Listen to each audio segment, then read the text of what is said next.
نحمده ونصلي ونسلم على سيدنا ومولانا محمد رسوله النبي الأمين المكين الحنين الكريم الرؤوف الرحيم. أما بعد، فأعوذ بالله من الشيطان الرجيم. بسم الله الرحمن الرحيم. وإنك لعلى خلق عظيم. صدق الله ومولانا العظيم. إن الله وملائكته يصلون على النبي يا أيها الذين آمنوا صلوا عليه وسلموا تسليما. اللهم صل على سيدنا ومولانا محمد وعلى آله وصحبه وبارك وسلم عليه. الصلاة والسلام عليك يا سيدي يا رسول الله، وعلى آلك وأصحابك يا سيدي يا حبيب الله. مولاي صل وسلم دائما أبدا على حبيبك خير الخلق كلهم محمد سيد الكونين والثقلين والفريقين من عرب ومن عجم. الحمدللہ تعالی ہم آج ایک بار پھر جمعۃ المبارک کی مقدس اور متبرک ساعتوں میں حاضر ہیں. اللہ کریم سے دعا ہے کہ وہ ہمارا آنا دل بیٹھنا اپنی بارگاہ عزت میں قبول و منظور فرمائے. آج میں نے آپ حضرات کے سامنے سورۃ القلم کی آیت نمبر 4 تلاوت کرنے کی سعادت حاصل کی. اللہ رب العزت نے فرمایا انک لعلی خلق عظیم، بے شک آپ یعنی حضور نبی کریم صلی اللہ علیہ وآلہ وسلم عظیم خلق پر قائم ہیں. یاد رکھ لیں، معاشرے ہمیشہ تعلیم و تربیت اور اخلاق حسنہ کے ساتھ ترقی پاتے ہیں.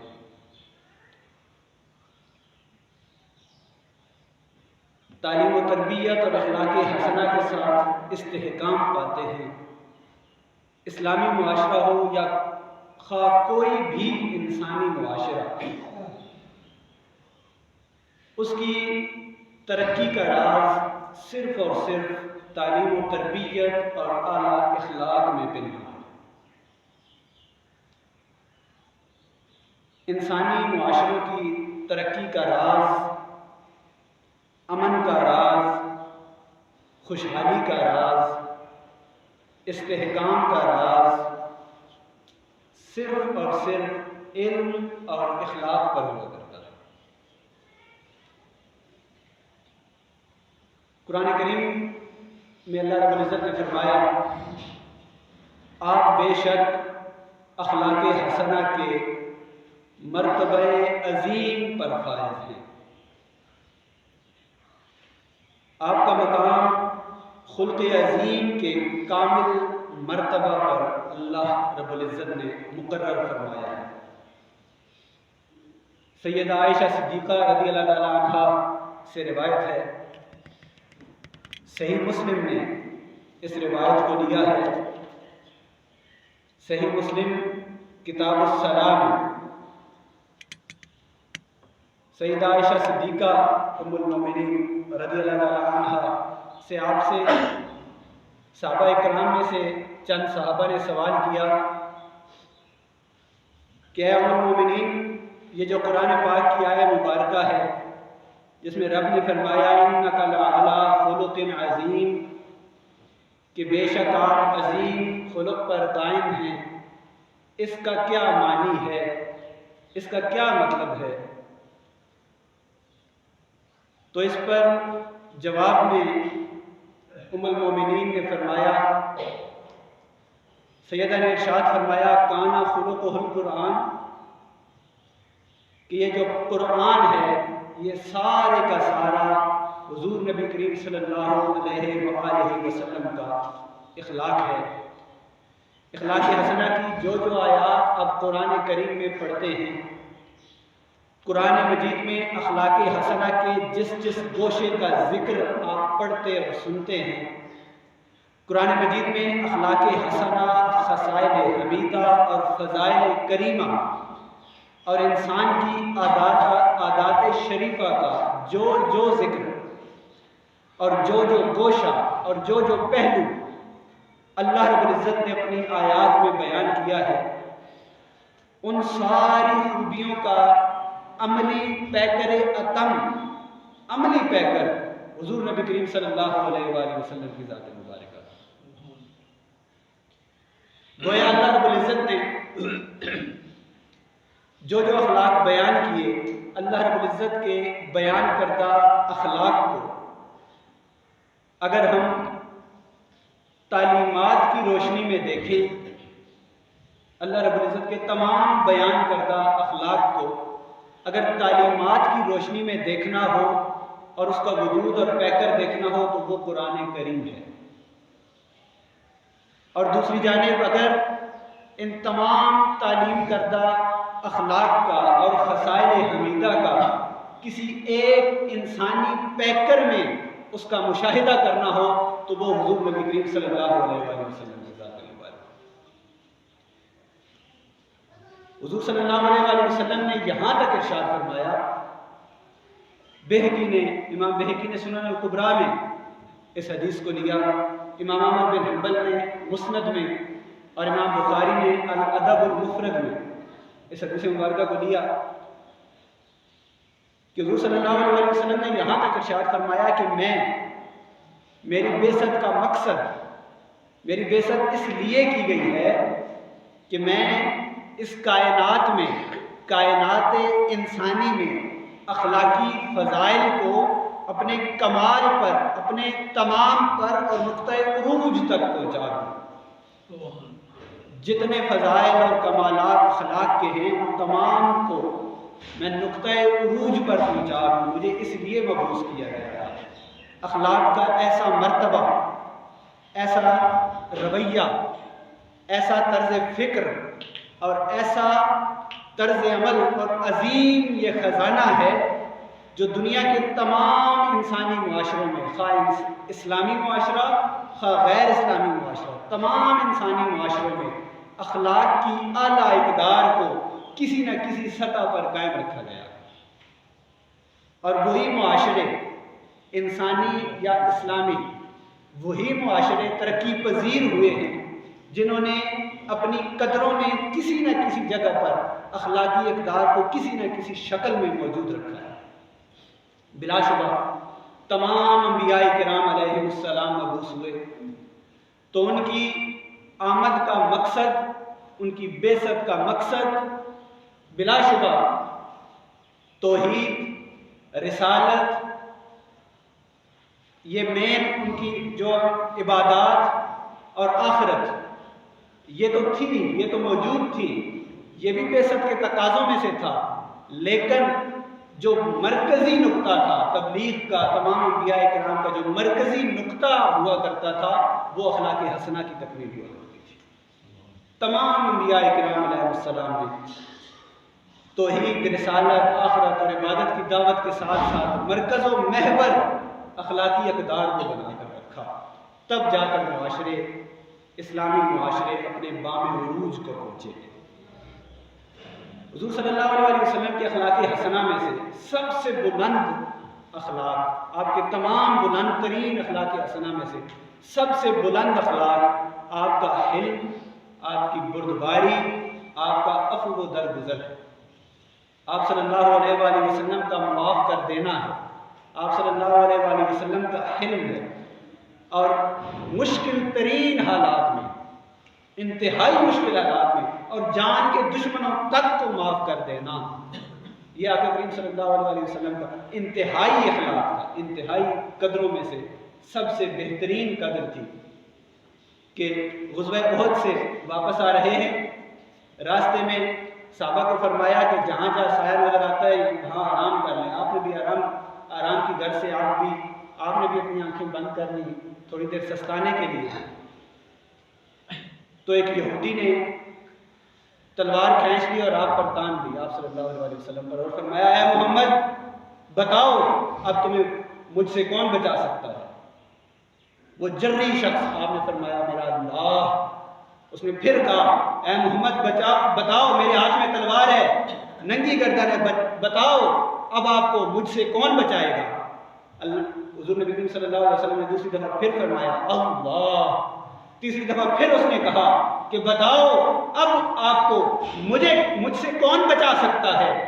حضور نبی کریم صلی اللہ علیہ وآلہ وسلم نے پھر فرمایا اللہ۔ جب تیسری مرتبہ حضور نبی کریم صلی اللہ علیہ وآلہ وسلم نے لفظ اللہ بلند کیا تو اس یہودی کے ہاتھ لرز گئے، اس کی تلوار ہاتھ سے گر گئی۔ اب تلوار آپ صلی اللہ علیہ وسلم نے اٹھا لی، فرمایا اے یہودی بتا اب تجھے مجھ سے کون بچائے گا؟ پہلے تو مجھے کہہ رہا تھا، اب تجھے مجھ سے کون بچائے گا؟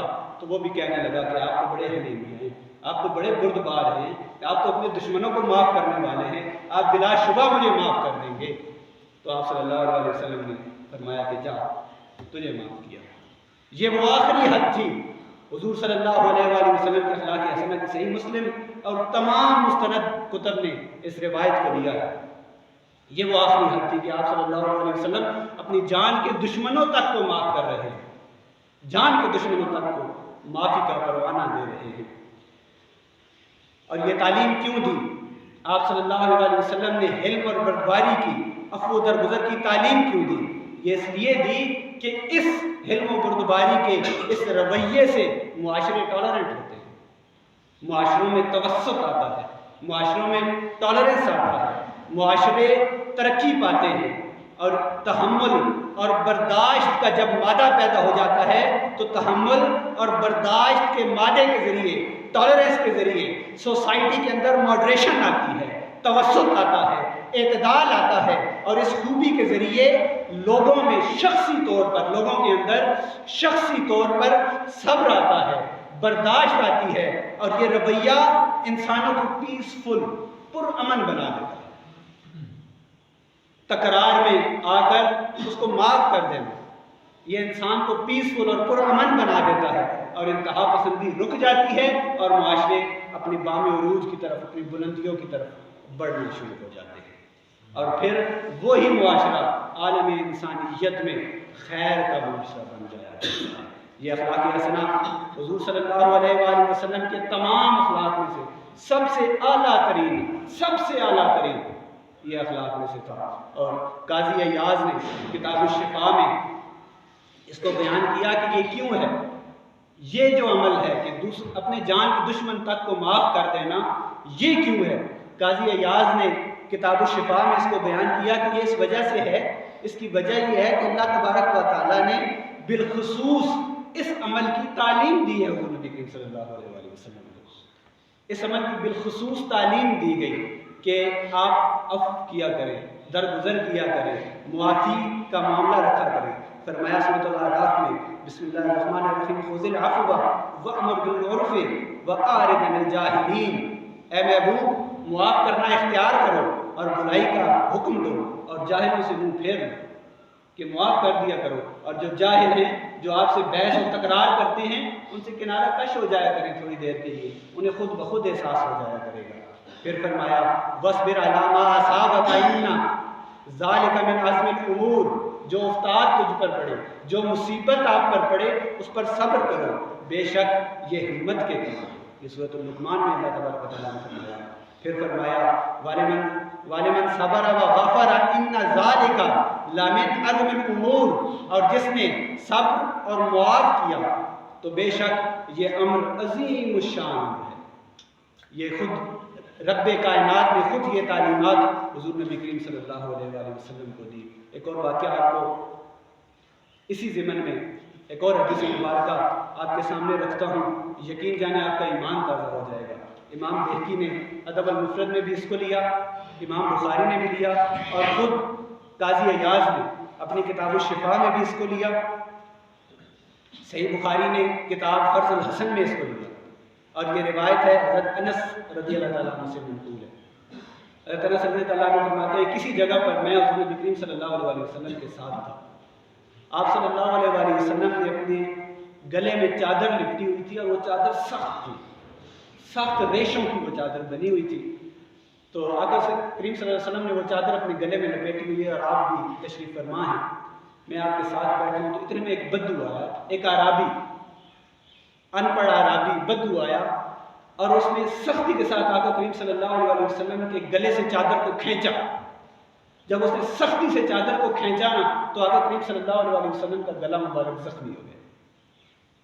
جب آقا کریم صلی اللہ علیہ وسلم کا گلا مبارک زخمی ہو گیا اور اس بدو عرابی نے نا چادر کھینچ کے فرمایا، اے محمد میں مجبور ہوں، میں ضرورت مند ہوں، میں 2 اونٹ ساتھ لایا ہوں، مجھے گلے کے بھر کے دیجیے، آپ دینے والے ہیں۔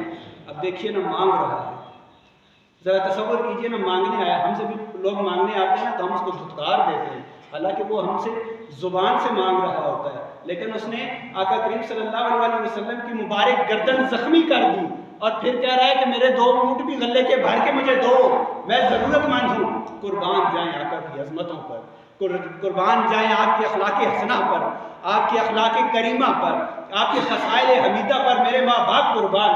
آپ نے فرمایا، اے مانگنے والے تو مانگنے تو آیا ہے، لیکن یہ جو تو نے عمل کیا ہے کیا تجھ سے یہ بدلہ نہ لیا جائے؟ یہ جو تو نے عمل کیا ہے، میری گردن زخمی کر دی ہے، کیا تجھ سے اس کا بدلہ نہ لے لوں؟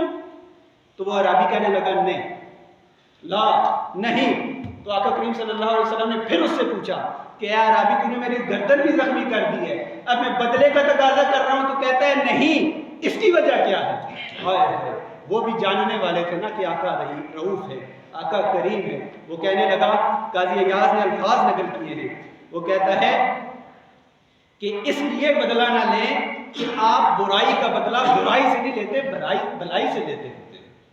یہ آپ کی خصائص میں شامل ہے کہ آپ برائی کا بدلہ بھلائی سے لیتے ہیں، لہذا میں نے جو عمل کیا سو کیا، آپ عفو درگزر کا مظاہرہ کریں، اپنی خصائص کو دہرائیں اور مجھے اناج بھی دیجیے اور مجھے معاف بھی کر دیجیے۔ جب اس نے یہ بات کہی نا تو حضور نبی کریم صلی اللہ علیہ وسلم مسکرا دیے، آپ مسکرا دیے اور فرمایا، حضرت انس کو فرمایا کہ اس کے ایک اونٹ کو جو سے بھر دو اور دوسرے اونٹ کو کھجوروں سے بھر دو، اس کو روانہ کر دو۔ ایک شخص آیا، گردن زخمی کر گیا اور آپ نے اس کو معاف بھی کر دیا اور اس کے دونوں اونٹ غلے سے اناج سے بھر کر کے اس کو رخصت فرما دیا۔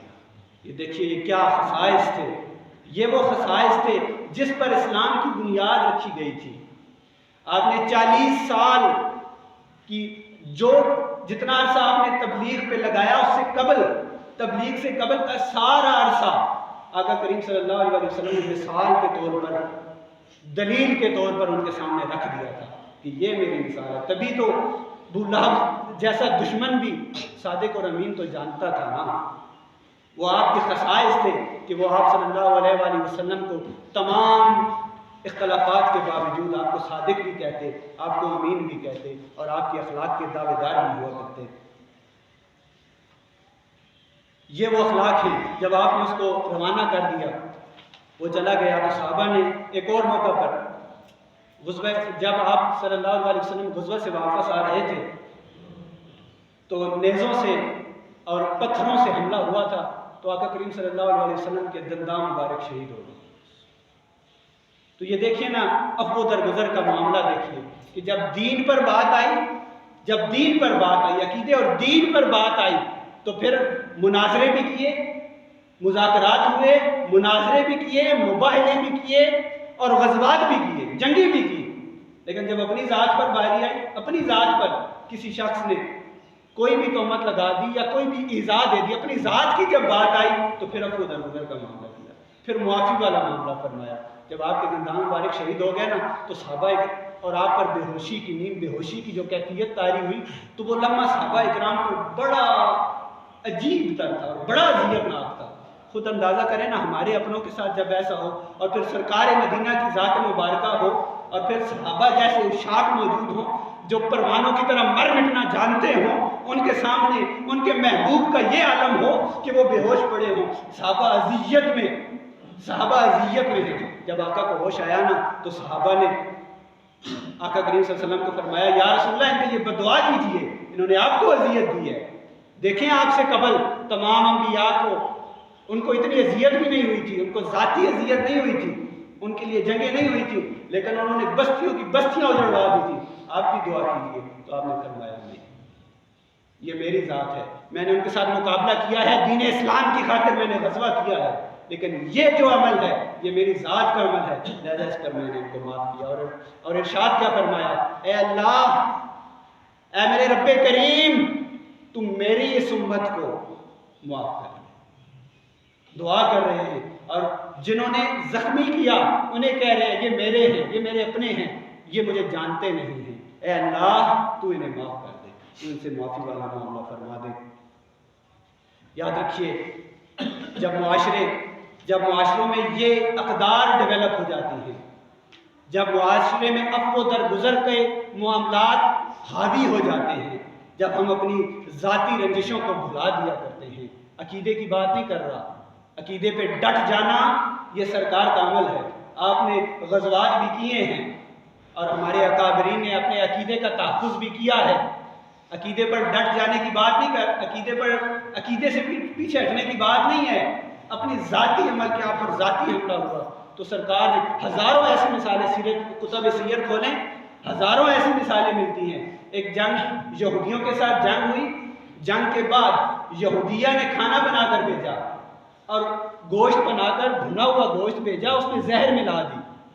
آپ نے وہ گوشت تناول فرما لیا، اور زہر آپ کے ساتھ چند صحابہ نے بھی تناول فرما لیا، 2 صحابہ اکرام نے بھی، اور زہر اتنا تیز تھا، اتنا حاوی تھا کہ ان صحابہ اکرام کی موقع پر شہادت ہو گئی، اور گوشت بول اٹھا کہ یا رسول اللہ مجھے نہ کھائیے، یہ معجزہ تھا، یا رسول اللہ مجھے نہ کھائیے، مجھے زہر میں بھونا گیا ہے۔ جب معاملہ سامنے آ گیا، اس خاتون کو پکڑ کے آقا کریم کی بارگاہ میں پیش کیا گیا، آقا کریم نے اس کو بھی معاف کروا دیا۔ یہ معافی کے معاملات تھے کہ جب ذاتیات کی باری آتی آقا کریم صلی اللہ علیہ وسلم معاف فرما دیتے، اور جب عقیدے کی بات آتی تو آقا نے غزوات بھی کیے ہیں۔ اپنی فکر میں یاد رکھیں، جب تک یہ وسعت اخلاق اور یہ وسعت نظر جب تک ہم اپنی فکر میں نہیں لائیں گے، ہمارے معاشرے ترقی نہیں پائیں گے، ہمارے گلی محلوں میں سکون نہیں ہوگا۔ آج بدقسمتی سے اگر کوئی شخص ہم پہ تہمت لگا دیتا ہے، سوشل میڈیا کا دور ہے، ہم پر کسی شخص نے کوئی تہمت لگا دی، کوئی ذرا سی اظہار آسانی کر دی، تو ہم بینر لگا کے گلیوں میں لگا دیتے ہیں، یہ فلاں شخص نے ہمارے ساتھ ایسا کیا ہے، ہماری بات چاکنگ ہو جاتی ہے، ہم سوشل میڈیا پر لکھ دیتے ہیں جی فلاں نے میرے ساتھ ایسا کیا ہے۔ یہ عفو درگزر کا معاملہ نہیں ہے، یہ معاملات عفو درگزر کے نہیں ہیں۔ ان معاملات سے معاشرے اپنے بام عروج کو، اپنی ترقی کی طرف نہیں جاتے، ان معاملات سے معاشرے ہمیشہ پستی کی طرف جایا کرتے ہیں۔ آج ہم نے ان حقوق کو بھلا دیا ہوا ہے، اپنی فکر میں، عمل میں، طرز عمل میں، اخلاق میں، سوچ میں اور معاملات میں ہمیں وسیع ہونا ہوگا، ہمیں اپنے معاملات میں ہمیں وسیع ہونا ہوگا، ہر ایک کی بھلائی سوچنے والا ہونا ہوگا۔ جب تک ہم اپنے اندر تحمل و بردباری کی یہ خوبیاں پیدا نہیں کرتے، ہم ایک دوسرے کے لیے کریم نہیں ہو جاتے، عفو درگزر کرنے والے نہیں ہو جاتے، اس وقت تک ہم سچے مسلمان نہیں ہو سکتے، اس وقت ہمارا یہ معاشرہ اسلامی معاشرہ نہیں بن سکتا۔ اپنے معاشرے کو حضور نبی کریم صلی اللہ علیہ وآلہ وسلم کی سیرت طیبہ کے مطابق ڈھالنے کی کوشش کیجیے۔ حضور صلی اللہ علیہ وآلہ وسلم کے سیرت کے ڈھنگ میں ہمیں اپنے آپ کو ڈھالنا ہوگا، حضور نبی کریم صلی اللہ علیہ وآلہ وسلم کی سیرت کے ڈھنگ کو ہمیں اپنانا ہوگا، آپ کے اسوہ کے ڈھنگ کو ہمیں اپنانا ہوگا، طرز عمل مصطفی ہمیں اپنے طرز عمل میں لانا ہوگا، تب جا کے ہمارا معاشرہ اسلامی معاشرہ بنے گا، مصطفی معاشرہ بنے گا، تب جا کے ہم سرخرو ہوں گے، تب جا کے ہم تمام حقوق العباد کو کامل طریقے سے، احسن طریقے سے پورے کر سکیں گے، اور تب جا کر لقد کان لکم کا حقیقی مصداق ہو سکیں گے۔ آئیے آج کے جمعۃ المبارک کے اس موقع پر، جب کہ شعبان ہم سے رخصت ہو رہا ہے، رمضان آنے کو ہے، آئیے آج تحیہ کر لیں۔ اگر ہم چاہتے ہیں کہ ہماری زندگیوں میں پروفیٹک بیہیویئر آ جائے، ہماری زندگیوں میں ایک آئیڈیل بیہیویئر جو حضور نبی کریم صلی اللہ علیہ وآلہ وسلم کی ذات مقدسہ ہے، اگر وہ بیہیویئر ہم اپنی زندگیوں میں لانا چاہتے ہیں تو آئیے حضور نبی کریم صلی اللہ علیہ وآلہ وسلم کی سیرت کو اپنائیں، اخلاق حسنہ کا وہ اعلیٰ معیار اپنی زندگیوں میں لائیں۔ اللہ کریم ہمیں حضور نبی کریم صلی اللہ علیہ وآلہ وسلم کے اعلیٰ اخلاق اور بالخصوص حلم و بردباری، عفو و درگزر کی سیرت کو اپنانے کی توفیق کامل عطا فرمائے۔ وآخر دعوانا ان الحمد للہ رب العالمین۔